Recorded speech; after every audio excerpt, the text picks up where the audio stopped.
وإذ قال الله يا عيسى ابن مريم أأنت قلت للناس اتخذوني وأمي إلهين من دون الله قال سبحانك ما يكون لي أن أقول ما ليس لي بحق إن كنت قلته فقد علمته تعلم ما في نفسي ولا أعلم ما في نفسك إنك أنت علام الغيوب ما قلت لهم إلا ما أمرتني به أن اعبدوا الله ربي وربكم وكنت عليهم شهيدا ما دمت فيهم فلما توفيتني كنت أنت الرقيب عليهم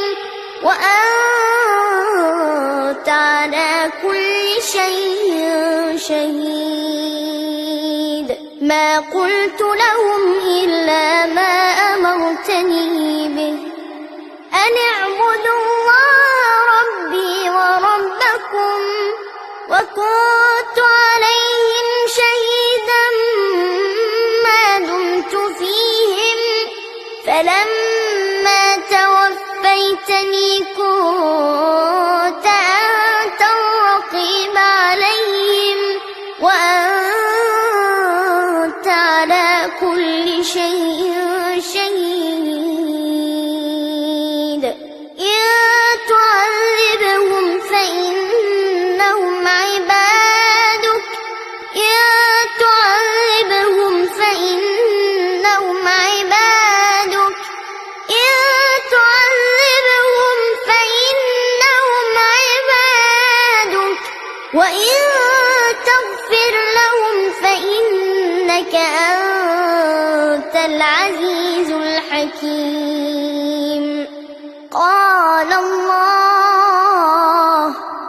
قال الله هذا يوم ينفع الصادقين صدقهم لهم جنات تجري من تحتها الأنهار خالدين فيها أبدا رضي الله عنهم ورضوا عنه رضي الله